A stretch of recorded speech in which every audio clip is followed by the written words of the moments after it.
What is cracking, boys and ladies? It's Ren Creates, and today you guys gotta check out this video because these are 10 talismans that are hidden in Elden Ring that are super powerful and good that the game doesn't want you to find. Now keep in mind, some of these at the beginning you might have been able to find on your own. As a matter of fact, you might have found at least one or two of these, but some of them you might have went a whole playthrough without even knowing they were in the game. And you guys got to see all these to know where to go to get them because they are sick. And yeah, overall this looks so epic actually. But anyways, with all that being said, guys, I ain't gonna waste any more time. Let's get into how to get these 10 awesome talismans in Elden Ring. We start right now. Alright, so the golden scarab is one of the only really good items in this game, or talismans to be honest, that is going to allow us to get more runes upon killing foes.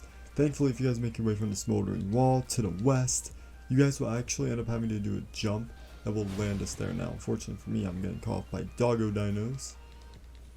Interestingly enough, there's actually a abductor virgin over there, which I never knew. But anyways, come over here. Depending on where you want to do the jump, you're just going to make the jump from here onto the branch, or you could go all the way around and jump from right there. But once you're in here, this area can be pretty intimidating, so let me give you a bit of a rundown just to make it a bit easier on yourself. Also, do keep in mind there is indeed a boss here, but if you have the puppers, you're going to be a-okay. So I'm going to go ahead and put a weapon that has sidestep as a ability, or you could use Bloodhound Step. I have a video on how to get that, but once the explosions happen, just come down here, and before your Scarlet Rot builds up, get over here and chill. Here's some rock arrows, bolts up, jump here and down. Force it without a force jump down, then side. Keep it here, I'm not going to need this sidestep ability, keep it right. You have to use these poison right here. There's a right now, see where the go. You're almost there. I was going to so helpful. This is the best way to get unfortunately they don't respond after a while, but so many possibilities. There's push up here, keep running, go and dash and do those, make your way down here. You haven't taken on boss, get a move up with enough bigger. And puppers, but I'm going to use Mimic Me, but the puppies are recommended because they can help distract this dude. I'm pretty over level for this to be honest, but anyways, you gotta have this golden scarab in order to basically farm effectively. But as you guys can see, we are just destroying this one dude. Poor guy getting absolutely shreked by our magic. Gotta check out this build if you haven't already. Got it in the description below. It's basically break the game and destroy Melania and have a fun time playing Elden Ring. So check that video out if you have been struggling and want a guide to comfortably play through the game and get these cool spells we just used. But there you guys go, the golden scarab. Basically, like I said before, it's like the silver serpent ring from Dark Souls, increasing the amount of runes from defeating enemies. Gotta have this talisman, man. It's a must-have. Ooh, make sure you're getting swordstone key, because now we're going to be getting the Godfrey icon. And basically what I did was I just went from the Grand Lift of Dectus down along the cliffside, and I got down here by dropping down. Wasn't too hard to find. You guys can easily get it just by going from, say, the entrance of the Royal Capital over, but this is a pretty tough battle here. But yeah, here's Godfroy the Grafted. We're gonna charge up our Kamehameha, and we are gonna send him to the Shadow Realm, baby. Or at least best we can. Still, he doesn't do much damage. He's basically like Godric the Grafted, so if you don't get hit, which it's pretty difficult, you guys can see here I'm getting hit pretty hard, but still our Kamehameha does do good damage. Charge up another Kamehameha, and ooh, look at the damage we're doing with that bad boy. The Kamehameha is doing some work. Surprised it's not staggering him, to be honest. But yeah, he's definitely tough. Don't take him on if you're low leveled, but he is so worth it. Ooh, we're out of FP here.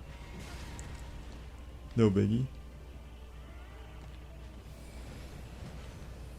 Get a nice Kamehameha right there. We'll do one more. Oh no. Don't even need to use Kamehameha. You can use literally anything. I just think the Kamehameha is fun. boosh! And with another Kamehameha, he is downed. And once Godfrey or Godfrey is down, you get the Godfrey icon. And what the Godfrey icon does is it enhances the charged spells and skills that you use. So say you were to fully charge Kamehameha, it would do more damage.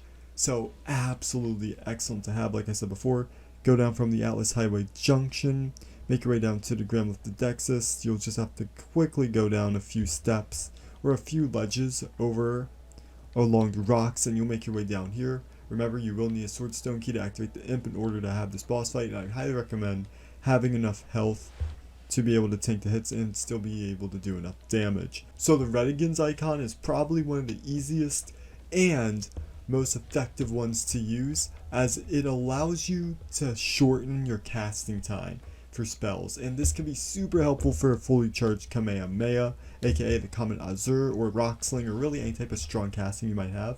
So from the debate parlor, make your way outside, hook a right, and go all the way over here and jump. Now that we're here, we're going to climb up this really long ladder. And now let's go up here, make it right, so here, really cool thing out there with the Earth's logo. Make it here, open up this here chest, and bada bing bada boom, you got yourselves the Redigan icon. Really cool. Shortens the spell casting time, which again can be super helpful for the Kamehameha, but now it is yours. Whoosh, that is what I'm talking about right there, the Kamehameha. Want to make this build too? I got a video about it. If it's not out yet, subscribe and hit the notification bell. It's probably on its way. It's a huge video on how to beat the game and make this overpowered build, so you know it's worth watching. But anyways, we got another Kamehameha coming in here. We're gonna have to kill these dudes. I have a video on actually how to beat them and also how to get to the area we gotta go, but I just thought I'd shut it off real quick, just to show you how insane this is. And another Kamehameha. So pretty good. Kamehameha! Alright, another gem can access necessary. Grab some cargo weapons. Alright. Make our way up into the coffin. An erdtree demon you can kill, or an erdtree avatar, which will drop you the erdtree staff, which is, or the staff of the avatar, which is a really kick-ass staff with the Super Mario butt thing with it. Super cool. Pick it up if you want it. I have a video on how to get it too, but you know, you're already here, why not? Double the content, double the value. But we'll go here. Oh my god, almost. Alright, let's pop another one. Don't think we need much more. Oh, I thought it said 8, it was 8. It was 3. Alright. So first last one, get to it.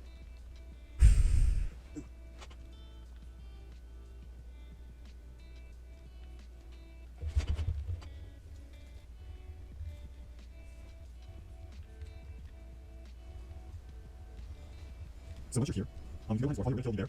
Leave him on there. Alright, so we're good. She's in the cave. More out, just keep running around. So, she ain't easy in sights. If you find she can't get into, you'll get against. If I keep getting there we go, with a lot of health. Get blasted down by these dudes. Get out. We're pushing that in. That's the only attack chance that works. That's not what you get her. And actually, now we stop, walk away. Well, that's not and she's dead. And with that, we will obtain, laying on the ground right there, the Prince of Death's Chris. It greatly raises vitality, and that is going to increase our equipment load, which is awesome, but that's not the last talisman we can get. Thought you did, hold on. You don't?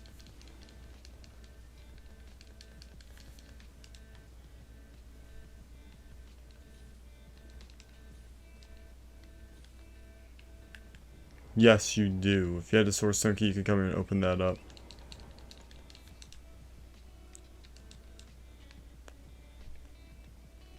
So if you were to pick the Sword Stone Key as your starting item instead of the Golden Seed, you would actually be able to come here, open one of the merchants in the grave, sells them to you. But basically make your way down here, bunch of turtles just chilling out, open up the gate, Bloodborne style, or door, and in this chest here is one magnificent talisman for you to pick up, bada bing bada boom, the Green Turtle's Talisman. And this Redigans Sorcillo is a pretty easy one. It's probably one of the first ones you can get. Just head over to Caelid, got tons of videos on how to do it. And basically you're going to make your way all the way up to Northern Caelid to Fort Farith. In Fort Farith, you just run up away from all the enemies, up the ladder, go down, go all the way to the third hole in the roof, drop down, break the planks here, jump across, run past the rats, dodge, hang a left, and there you go, the Redigans Sorcillo boosts your maximum health, endurance, strength, and dex by 5 points. Really good to get super early on. You gotta have it. However, keep in mind you are taking extra damage, 15%, so it can be a bit of a trade, but in most cases for beginning game, especially for getting stat requirements, it is a must-have, so don't sleep on this one. His favor, the Fab Ring of Elden Ring. I made multiple videos on how to get it, but basically, once you made your way to the capital, Forbidden Lands, and then ride the 2 elevators to get back to the capital of Ash. From there, you're gonna hug the left wall all the way, avoiding the 2 erdtree spirits, and on top of a pillar is gonna be a shiny, which is gonna contain your +2. Not 0 or +1, but +2 erdtree's favor talisman, so you get even more bang for your buck. Raises your maximum health, stamina, and equipment load. Gotta have it.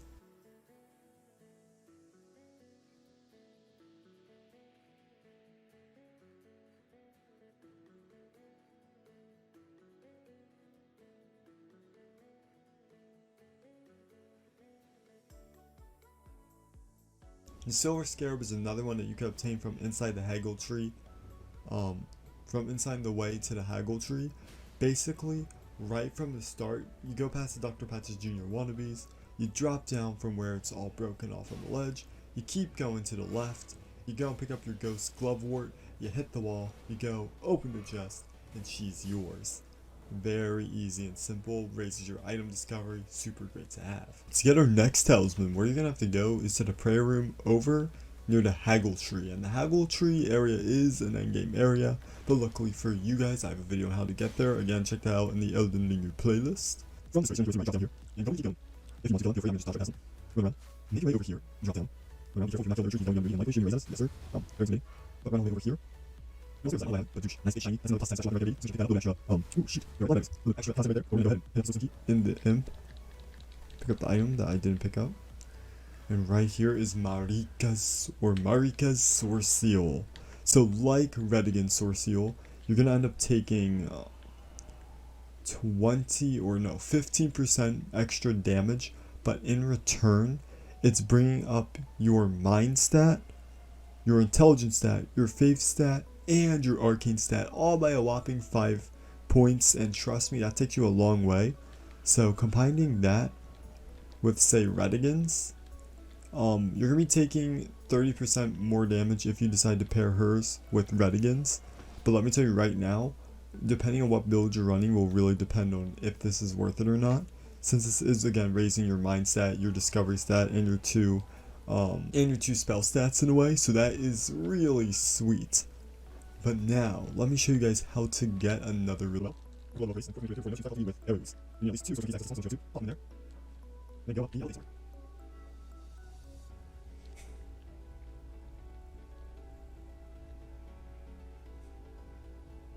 So if you have to deep well, you're gonna make it outside here. Go here. And make your way down all the way to the place.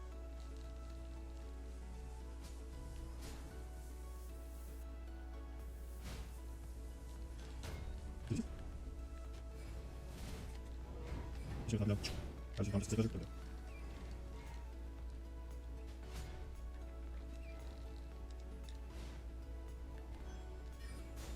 Yeah, ta-da! Ta-da! Come up. Douche.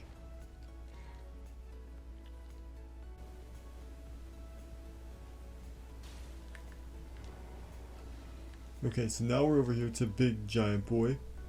He's gonna just throw up 3 dots. Now those 3 dots are very important because as you guys can see, the Knights of the Great Jar have started appearing. There's 3 of them right here. Wow, watch out for that boy. But anyways.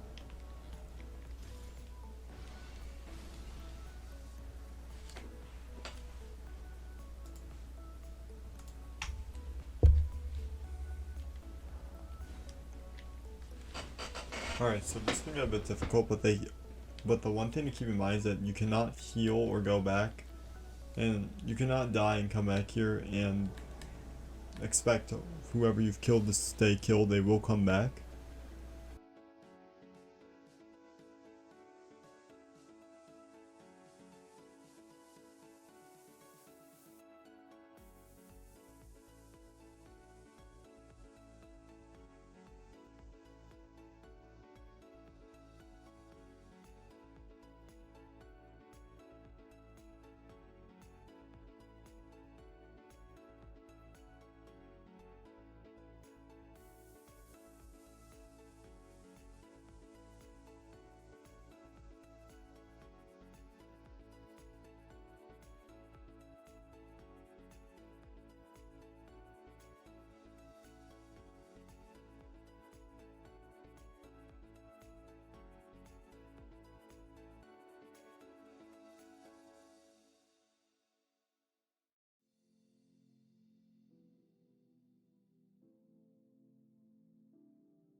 And with that, with the 3 duelists down, go back to Giant Jarboy, talk, and the Jar's great arsenal is yours. And this here talisman is awesome. Vastly raises equipment load, and just keep in mind, this basically is the Havel's Ring of Elden Ring. That is 10 legendary talismans you got to get in this game that I'm pretty sure are hidden and the game doesn't want you to find, but others are a bit hidden, so you're gonna have to take a bit of time to get them. But guess what? These are not all the talismans you can get in the game. That's right. There's indeed more talismans that I am yet to show you guys in my next video. That's right, I'm making a follow-up video. So if you guys like today's content, make sure to like the video, especially if you guys got value. Also make sure to subscribe and hit the notification bell for those videos when they come out for my editing content. Also hit me up on your email list for that extra notification if you use it, and also make sure to check out my other socials for any other tidbits of information that might be there. But until next time, guys, make sure to join the journey through the lands between by check out the Elden Ring playlist in the description below. And until next time, rise my fellow tarnished and brandish thine Elden Ring.